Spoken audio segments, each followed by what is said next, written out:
Bonsoir. Ce soir, c'est Mamie qui raconte. L'histoire de Zigoto le lutin. Zigoto, le petit lutin, sait déjà ce qu'il fera quand il sera grand. Je serai un clown lutin qui fera rire les enfants. Raconter des histoires drôles, faire des grimaces, il adore ça. Cet après-midi-là, Zigoto a bien envie de faire une nouvelle farce. Il s'aventure jusqu'à la maison de Scribouillard, le sorcier. Les rares fois où ce vieux sorcier sort de chez lui, tous les habitants du village s'écartent sur son passage. Il ne leur adresse pas la parole, ne sourit jamais. Zigoto frappe à sa porte et se cache aussitôt dans un fourré. Qui est là demande le sorcier en ouvrant la porte. Puisqu'il n'y a personne, il se dépêche de la refermer. 2 fois, 3 fois, 4 fois, Zigoto tape de plus en plus fort et s'échappe juste avant que la porte ne s'ouvre. Mais à la 5e fois, Scribouillard l'attrape par le col de sa veste. « C'est donc toi, le petit plaisantin. Tu vas voir quel genre de punition je réserve aux polissons. » Zigoto est pétrifié. Il se retrouve enfermé dans une cage, dans la chambre de Scribouillard.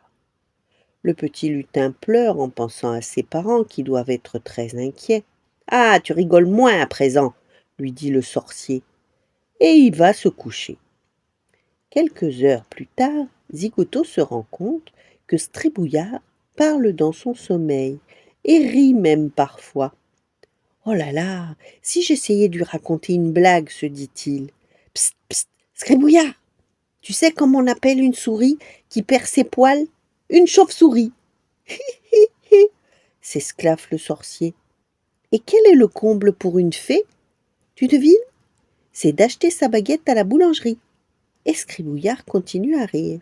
« Dis, Scribouillard, tu ne voudrais pas ouvrir cette cage? Je te raconterai d'autres histoires si tu veux, tente Zigoto. » Et le sorcier, qui est un vrai somnambule, prend la clé de la cage et délivre le lutin, qui lui saute dans les bras et lui fait un énorme bisou. « Oh non, Zigoto a réveillé Scribouillard, ça va être terrible !» Mais le sorcier secoue la tête, se frotte les yeux et même il sourit.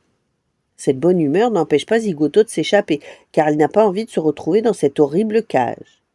Le lendemain, au marché, Scribouillard salue les gens qu'il croise. « Bonjour madame, bonjour monsieur, comment allez-vous » Ces derniers ouvrent les yeux comme des soucoupes et gardent la bouche ouverte sans savoir quoi répondre.